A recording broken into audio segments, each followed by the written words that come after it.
Voter suppression, certainly for America, is a regular thing. It's something that the Republicans over there get up to on, well, a regular basis through various different means. And unfortunately, it does seem that the Tories have, as always, taken a look across America and thought, that's a really good idea. Maybe we should bring that in. But why? Well, if you simply look at demographics, the Tory vote has been in decline for a number of years. And this is because, well, there might be a growing sort of generation of old people, but more people are sort of growing up and they are not making that traditional switch to the Conservatives as often as they used to. They used to rely on that. The Conservatives always used to rely on this bizarre fact that the older they get, the more people are likely to vote Tory. However, that has now drastically slowed down. Not only that, but even those people are remaining not only staunch Labour voters, but are entrenching in that direction as well. So this is a very, very bad news for the Tories, that their future, their potential voting future is very, very much in question. So how do you sort of manage to maintain your voting strength? Maybe you start to expand to new areas. Maybe you look at new policy, how you can attract new voters. Hey, all those red wall seats you just won, maybe you should have a look at policy of how you can actually keep and retain those votes. But of course, this is the Tory party we're talking about. That would be sensible.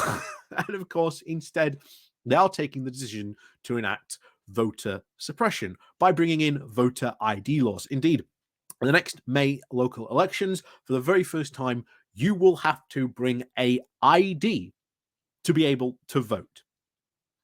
First time ever in UK political history. And remember, they are doing this on the grounds, like in America, that this is very, very much about, oh, we're trying to make sure that, it's fair and no foul play happens. But you look at how many times sort of, vote fraud happens here in the UK. Never happens. There's maybe about one case a year. The last time it happened was at the 2019 election, where an old woman whose husband had died just a couple of weeks before had got her and voted on a in a postal ballot, and she had posted it after he had died because he wanted to vote. And that was generally the last time it happened. It wasn't out of malice or anything like that. He had actually sort of put his ex and even put a date on it and signed it when he had done it, to prove that he was still alive when he had done it. But that's the craziness that they are trying to do. And this is very, very much trying to bring these types of laws that we see in America, which suppress hundreds of thousands of people from going to vote and expressing their political power, to try and stop them. And ID is a way to stop people, because you need, from what we know, a valid government ID, and that can be passports. Well, even though a lot of people in the UK do have passports, most people who don't have passports tend to be poor. Same for driving licenses as well. There's a lot of questions just about how much, certainly at these local elections, how many voters or how many people go to vote next May will be stopped from voting because they either didn't know about this, because this is one of the crazy things. This hasn't been talked about a lot. Like generally, this hasn't been talked about a lot on the news, which is quite worrying. So a lot of people in May generally going to go to the polls and then go to get their voting card, and they've registered to vote, and the person at the desk is going to go, "Can we see your ID?" There's going to be a lot of people get caught out by that. And then they're going to be the people who, when they go, "Oh, do you have an ID?" well, you need a driver's license or, passport. I don't have one of those. How many people? Oh, actually, I do have those, but you know what you're talking about. Um, how many people are going to get caught out by those? So I think this move is going to cause an awful lot of backlash certainly after May, after those elections, because it depends how many people get caught out by this. Because I think there's going to be an almighty uproar. Because at the moment, not many people are talking about this, which is quite worrying. Because these laws, as we've seen in America, suppress hundreds of thousands of votes. And these exact same laws are now coming over here. So again, because unfortunately we've slept on this and we've let this through, well, it's not that we could stop it because of, again, of the big Tory majority, but because we didn't kick up a big enough stink about this, it wasn't stopped.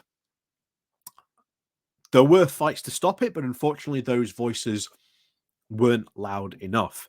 And I think now, at the next sort of local election, we'll see how that impacts voting. How many people come out and say, "Well, I wasn't allowed to vote because I didn't have, ID," or I got caught out by it, whatever. We'll see how many people get caught out, and we'll see how much this potentially becomes an issue before the next general election, because there was no reason whatsoever to pass these voter ID laws. Like I say, the justification was what the Republicans in America use as well, that this is stopped to use voter fraud. Well, in the UK, voter fraud never happens.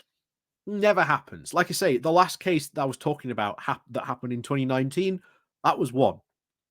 It never happens, voter fraud. And yet, that's the reason why it was passed. We've got to do it to stop voter fraud. And instead, what has been passed is a bill and a design to suppress votes, who, again, targeting people who do not have, government ID, because half the time it costs money to actually obtain these and to maintain them. So there's going to be a lot of people get caught out by this, and I think this is going to be a big issue. And to be honest, this is something that Labour should definitely be looking at in their manifesto to get rid of this, because there was nothing wrong with the system that we had before. So how big an issue this becomes certainly depends on how loud the voices has to be. And I like I say, I will be certainly keeping an eye on this myself, because I'm interested to see how many people go to the polls in May and end up getting turned away. And that will be very worrying. But as you can see here from, again, fantastic article in the Yorkshire Bylines about this, definitely go give it a read. But this is definitely the Tory endgame.